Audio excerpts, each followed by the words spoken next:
In the last lecture we are discussing about catalysis. So first we have to understand that what is a catalyst. A catalyst is a substance which can alter the rate of reaction and themselves remains chemically and quantitatively changed. Means what? भी जिस particular compound में खुद में कोई बदलाव नहीं आता और वो रेट ऑफ रिएक्शन को बढ़ा देता है तो उसे बोलते हो कैटलिस्ट. ओके. और इस प्रोसेस को हम बोलते हैं कैटालिसिस प्रोसेस. सब्सटेंस जो कैटालिटिक एक्टिविटी को बढ़ाते हैं उन्हें हम प्रमोटर बोलते हैं और जो घटाते हैं कैटालिटिक एक्टिविटी को उन्हें हम पॉइजन बोलते हैं. Like say for example if I am saying Haber process है जिससे हम अमोनिया प्रोड्यूस करते हैं तो इसमें iron as a catalyst use होता है और molybdenum as a promoter use होता है. तो कैटलिस्ट कोई भी ऐसा सब्सटेंस है जो रेट ऑफ रिएक्शन को बढ़ा देता है but itself do not change, उसमें कोई बदलाव नहीं आता. Okay. Next is what do you understand by homogeneous and heterogeneous catalysis. Catalyst दो टाइप के होते हैं भाई. One is homogeneous catalysis, another is heterogeneous catalysis. अब होमोजीनियस कैटालिसिस क्या होता है? As the name suggest, homogeneous का मतलब क्या होता है? होमो मीन्स सेम, जीनियस में हमने होमोजीनियस सॉल्यूशंस के बारे में पढ़ा था भाई, जिसमें सेम फेज रहता है थ्रू आउट द सॉल्यूशन. ऐसे ही होमोजीनियस कैटालिसिस में रिएक्टेंट और कैटालिस्ट जो है वो दोनों सेम फेज रहते हैं. रिएक्टेंट और कैटालिस्ट जो है वो दोनों अगर सेम फेज में हैं तो उसे आप क्या बोलते हो? होमोजीनियस कैटालिसिस बोलते हो. जैसे मैं एग्जांपल बताता हूँ दैट सल्फर डाइऑक्साइड का ऑक्सीडेशन. सो सल्फर डाइऑक्साइड का जो ऑक्सीडेशन है भाई, इन दिस प्रोसेस, यहाँ पे एरो है, in this process sulfur dioxide can react with oxygen and the catalyst we use as nitrogen oxide, NO2. Now both the reactant and catalyst are in gaseous state. So these type of catalysis is known as homogeneous catalysis. Okay, in which all the catalyst and reactants are present in same phase. Next is heterogeneous catalysis. If the reactant and catalyst are present in different phase, अगर भाई catalysis में reactant और catalyst दोनों different phase में हैं तो उसे हम क्या बोलते हैं? उसे हम बोलते हैं heterogeneous कैटालिसिस. जैसे अगर मैं बात करता हूँ ammonia can react with oxygen. If ammonia and oxygen are gases but the catalyst used is platinum here, that platinum is a solid. Ammonia और ऑक्सीजन की रिएक्शन में ऑक्सीडेशन ऑफ अमोनिया में प्लैटिनम हम एज ए कैटलिस्ट यूज करते हैं which is a solid. So these two are solid, these two are gases and one other is solid, so different phases are there. So these type of catalysis is known as heterogeneous catalysis. Now what is the theory which define heterogeneous catalysis? So theory that define heterogeneous catalysis is adsorption theory. This theory explain the mechanism of heterogeneous catalysis. Adsorption theory, it is the combination of intermediate compound formation theory and old adsorption theory. अब combination intermediate compound formation theory क्या कहती है? Intermediate compound formation theory कहती है कि भाई जिस time दो रिएक्टेंट्स रिएक्ट करते हैं तो उनके बीच में एक इंटरमीडिएट बनता है और वो बहुत रिएक्टिव होता है और वो इंटरमीडिएट तभी बनता है जब कैटलिस्ट प्रेजेंट हो और वो कैटलिस्ट रिएक्शन के रेट को बढ़ा देता है इंटरमीडिएट बना के. ओके. और ओल्ड एडजॉर्प्शन थ्योरी, इन दोनों को मिला के हमने एक थ्योरी बनाई. Okay. And the intermediate compound formation theory is in the chapter of chemical kinetics. हमने केमिकल काइनेटिक्स में पढ़ चुके हैं. चौथे चैप्टर में हमने पढ़ा था कि भाई हमेशा किसी भी पर्टिकुलर रिएक्टेंट्स को प्रोडक्ट में चेंज होने के लिए एक ट्रांजिशन स्टेट बनाना होता है। ट्रांजिशन स्टेट का मतलब भी बीच में जो स्टेट बनता है, और बीच में जो स्टेट बनता है उसे इंटरमीडिएट स्टेट भी बोलते हैं। वो इंटरमीडिएट स्टेट बहुत कम समय के लिए बनता है। अब ओल्ड एडजॉर्प्शन थ्योरी क्या है? ओल्ड एडजॉर्प्शन थ्योरी कहते हैं कि रिएक्टेंट्स जो हैं, जो गैसेस हैं हेट्रोजीनियस कैटलिस्ट में, वो एडजॉर्ब हो जाते हैं अभी किस पे? सरफेस ऑफ सॉलिड कैटलिस्ट पे। जैसे कि अभी हमने platinum as a catalyst use करा in the oxidation of ammonia, तो रिएक्टेंट्स एडजॉर्ब हो गए किस पे? सॉलिड कैटलिस्ट के सरफेस पे। इसकी वजह से जो कंसंट्रेशन है रिएक्टेंट की, वो सरफेस पे क्या हो जाती है? बढ़ जाती है। अगर कंसंट्रेशन रिएक्टेंट की बढ़ जाती है सरफेस पे, इसका मतलब क्या बढ़ जाता है? रेट ऑफ रिएक्शन बढ़ जाता है। तो heat of adsorption is also increasing. जैसे जैसे एडजॉर्प्शन होता है, मैंने आपको बताया था दैट एडजॉर्प्शन में सरफेस एनर्जी रिलीज होती है, वो surface energy as a enthalpy release होती है। सारी एडजॉर्प्शन प्रोसेस जो है वो क्या होती है? एक्सोथर्मिक होती है भाई, क्योंकि उसमें से हीट निकलती है। सो इससे आपकी जो हीट ऑफ रिएक्शन है वो भी इंक्रीज हो जाता है। Okay, so according to that adsorption theory, the reactants are getting adsorb on the surface of solid catalyst, और कंसंट्रेशन बढ़ जाती है जिसकी वजह से रेट ऑफ रिएक्शन बढ़ जाता है। अब डिफ्यूजन ऑफ रिएक्टेंट होता है toward the catalyst.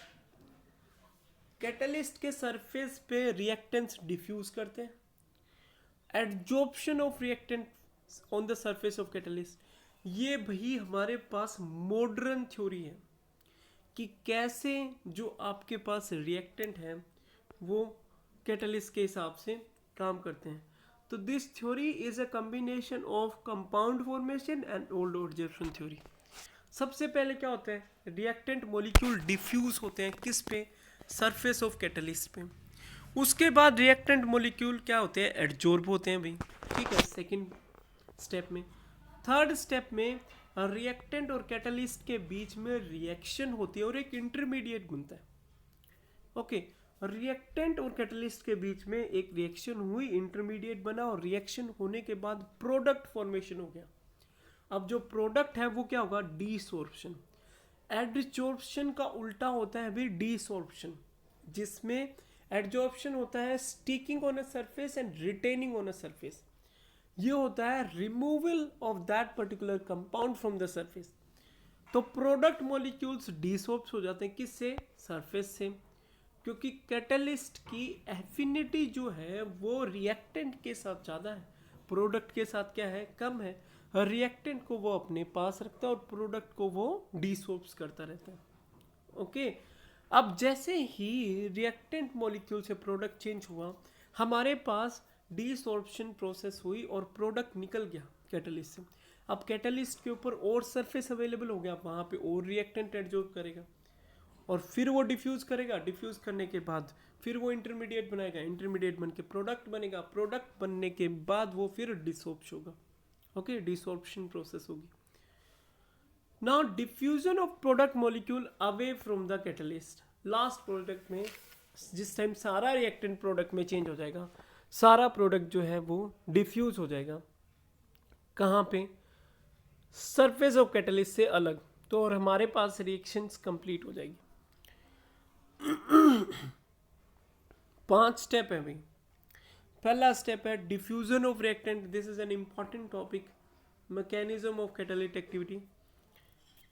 Diffusion of reactant molecule on the surface of catalyst, adsorption of reactant molecule on the surface.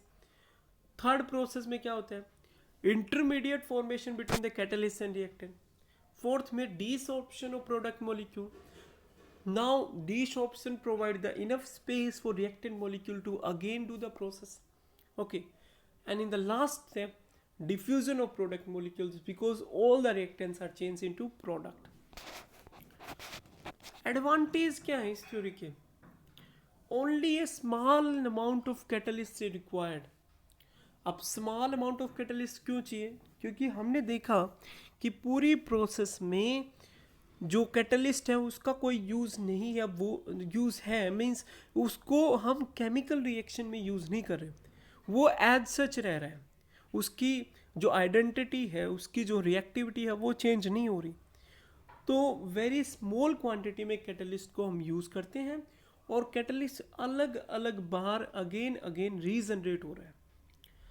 अब कैटलिस्ट रिएक्शन में पार्ट नहीं रेला, बट इसका मास और कंपोजिशन जो है वो चेंज नहीं हो रहा।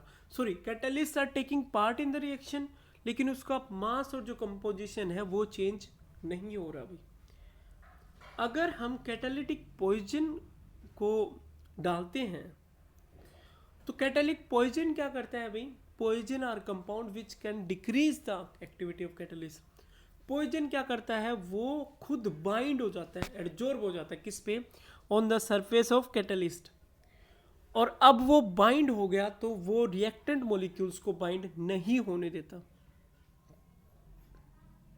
ओके, इसीलिए इस पर्टिकुलर थिंग को, कैटालिटिक पॉइजन को हम यूज करते हैं उस टाइम जिस टाइम रिएक्शन के रेट को हमने स्लो करना है। अब इस थ्योरी में एक लिमिटेशन थी that this theory can not explain the catalytic activity of promoters. Poisons तो इसने एक्सप्लेन कर दिया, प्रमोटर्स को ये एक्सप्लेन नहीं कर पाए। Okay, next is what is the features of a catalyst. Catalyst के इंपॉर्टेंट फीचर्स होते हैं भी activity and selectivity. Catalyst highly selective होते हैं और हाईली एक्टिव होते हैं। एक्टिविटी का मतलब क्या है, activity of a catalyst refers to the capacity of catalyst to increase the rate of chemical reaction. हर एक कैटलिस्ट की भाई कुछ एक्टिविटी होती है जिससे वो एक पर्टिकुलर स्पीड से केमिकल रिएक्शन को इंक्रीज करते हैं। The activity depends upon the extents of chemisorption. Chemisorption मतलब एडजॉर्प्शन पे डिपेंड करती है भाई। तो adsorption should be strong. Catalyst और रिएक्टेंट्स के बीच में जो एडजॉर्प्शन हो रहा है वो बहुत ज़्यादा स्ट्रॉन्ग होना चाहिए। ओके, बहुत ज़्यादा नहीं, स्ट्रॉन्ग होना चाहिए, but not so strong that adsorb molecules became immobile. इतना ज़्यादा स्ट्रॉन्ग हो गया कि वो डिफ्यूज नहीं हो पाए, कौन से, reactant molecules, so that there will be no place for other reactant. अब भाई हमने बाइंडिंग कराई या फिर एडजॉर्ब हुआ क्या, सॉलिड कैटलिस्ट पे आपका लिक्विड, एडजॉर्ब होने के बाद रिएक्टेंट हुआ, रिएक्शन हुई। अगर वो इतना स्ट्रांगली एडजॉर्ब हो जाएगा कि वो प्रोडक्ट में चेंज होने के बाद वो उससे डिसॉर्ब नहीं होगा, मतलब वो वहाँ से नहीं निकलेगा, तो डिफरेंट टाइप ऑफ रिएक्शंस जो पहले से प्रेजेंट है वहाँ पे, उनके लिए जगह नहीं बचेगी एडजॉर्प्शन के लिए। ओके, तो एक्टिविटी सॉलिड की इंपॉर्टेंट है, सॉरी कैटलिस्ट की इंपॉर्टेंट है। Combination of hydrogen and oxygen in presence of platinum catalyst to form water एक explosive reaction है भाई, बहुत जल्दी होती है। But in absence of catalyst, अगर हम कैटलिस्ट यूज करते हैं तो एक्सप्लोसिव रिएक्शन होती है। अगर हम कैटलिस्ट यूज नहीं करते तो हाइड्रोजन और ऑक्सीजन रिएक्ट ही नहीं करते, और उनको हम ऐसे स्टोर कर सकते हैं लॉन्गर पीरियड ऑफ टाइम के लिए। अगर आपने हाइड्रोजन ऑक्सीजन में प्लेटिनम डाल दिया तो रिएक्शन बहुत फास्ट हो जाएगी, अगर कुछ नहीं डाला तो रिएक्शन होगी ही नहीं। You can see the activity of a catalyst.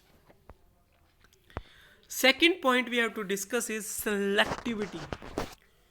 एक पर्टिकुलर जो आपके पास कैटलिस्ट है वो एक पर्टिकुलर रिएक्शन के लिए हाईली सेलेक्टिव होता है।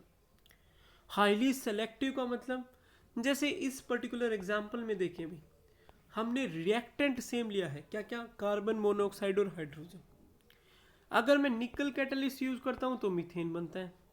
अगर मैं कॉपर जिंक ऑक्साइड यूज करता हूँ तो मेरे पास मीथेनॉल बनता है, और ये क्रोमियम ऑक्साइड है भी आगे। अगर कॉपर, सिंपल कॉपर यूज करता हूँ तो इथेनॉल बनता है, HCHO। एक कार्बन एटम CHO के लिए हम एल्डिहाइड ग्रुप के लिए AL यूज करते हैं। सो कैटलिस्ट आर हाईली सेलेक्टिव. अगर डिफरेंट डिफरेंट कैटलिस्ट आप सेम रिएक्टेंट्स के लिए ले रहे हैं तो अलग अलग रिएक्टेंट से ना सॉरी अलग अलग प्रोडक्ट बन रहे हैं. Same reactant different catalyst will give different products. इसका मतलब क्या है कि भाई एक कैटलिस्ट एक पर्टिकुलर रिएक्शन के लिए हाईली सेलेक्टिव है. Catalysts are very specific and selective in their action, so a substance which can act as a catalyst in one reaction may fail in another reaction. क्या पता हम एक particular reaction में एक catalyst को use कर रहे हो, बहुत अच्छा काम कर रहे हो, दूसरी रिएक्शन में वो कैटलिस्ट जो है वो यूज़ ना किया जाए, ऐसा भी हो सकता है. Now we will discuss about shape selective catalyst. Shape selective catalyst को हम भाई जियोलाइट्स बोलते हैं. अब shape selective as a name suggest, ये कैटलिस्ट जो है भाई वो हम उस टाइम यूज करते हैं जिस टाइम हमें किसी पर्टिकुलर रिएक्शन में जो साइज है रिएक्टेंट का और पर्टिकुलर जो कंपाउंड है जो आपके पास प्रोडक्ट जो बन रहा है उसका मेंटेन करना है. देखिए इसमें the reaction takes place in zeolites, जो किसके ऊपर डिपेंड करते हैं, सेप पे. दे आर जियोलाइट्स कहते हैं भाई सेप सेलेक्टिव कैटलिस्ट को.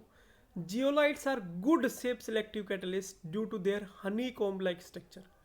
हनी कॉम्ब मतलब भाई जो मधुमक्खियों का छत्ता होता है उसके जैसा स्ट्रक्चर होता है जियोलाइट्स का. अब जियोलाइट्स होते क्या हैं, ये 3D नेटवर्क है किनके, सिलिकेट्स के, where some silicon atoms are replaced by aluminium.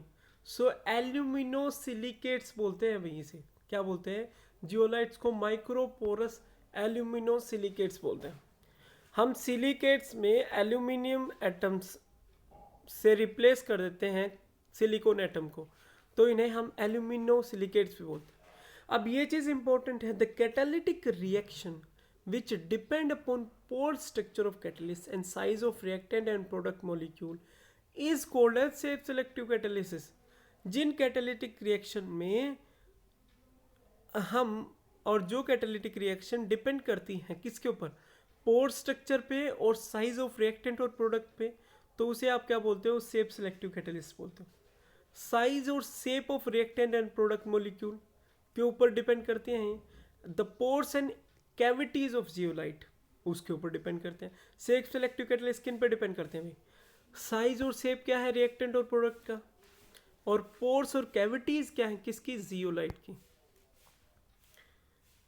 Petrochemical industry में हाइड्रोकार्बन क्रैकिंग के लिए सबसे ज़्यादा यूज किया जाने वाला प्रोडक्ट है भाई जियोलाइट.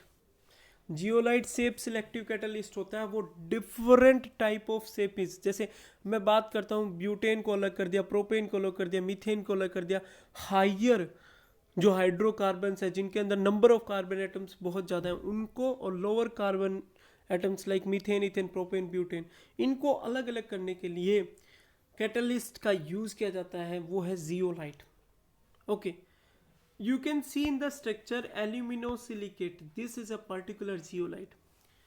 ZSM5 एक zeolite होता है भाई, ये बहुत बारी क्वेश्चन पूछा जाता है. ZSM5 is a zeolite which is used to convert alcohol into petrol by dehydrating them. Alcohol को गैसोलीन में कन्वर्ट करने के लिए ZSM5 का यूज़ करते हैं. वो कैसे कन्वर्ट होता है, क्योंकि अल्कोहल डिहाइड्रेट मतलब उसमें से हाइड्रोजन निकल जाता है. अब एंजाइम्स बहुत इंपॉर्टेंट है. इसको आप ऐसे समझिए कि आप जो खाना खाते हैं वो तब तक डाइजेस्ट नहीं होगा जब तक आपकी बॉडी में एंजाइम्स प्रेजेंट नहीं है. एंजाइम्स बायोलॉजिकल कैटलिस्ट होते हैं भाई. बायोलॉजिकल कैटलिस्ट मतलब जो कैटलिस्ट लिविंग ऑर्गेनिजम्स में प्रेजेंट होते हैं. जैसे हमारे स्टमक में हमारे अंदर बहुत सारे एंजाइम्स और बायो कैटलिस्ट प्रेजेंट हैं. एंजाइम्स होते क्या है, एंजाइम्स कॉम्प्लेक्स नाइट्रोजीनियस कंपाउंड है जिनमें नाइट्रोजन प्रेजेंट होता है, जो प्लांट और एनिमल से जनरेट किए जाते हैं. एंजाइम्स भी प्रोटीन मॉलिक्यूल्स होते हैं. जिनका मोलिकुलर मास बहुत ज़्यादा होता है और वो कोलाइडल सॉल्यूशन बनाते हैं, किसके साथ? वाटर के साथ। हम सर्विस केमिस्ट्री में डिफरेंट टाइप ऑफ सॉल्यूशंस के बारे में पढ़ेंगे, कोलाइडल सॉल्यूशन के बारे में भी पढ़ेंगे भी। These are very effective catalyst, बहुत इफेक्टिव कैटलिस्ट होते हैं। They catalyse many reaction within the body of animals and plants to maintain life process. जैसे मैंने अभी बताया, digestion of food is only happen if enzymes are present. These enzymes are known as biochemical catalyst and the process is known as biochemical catalysis या biological catalyst भी बोलते हैं इन्हें भी। Okay, next we'll discuss in our next lecture.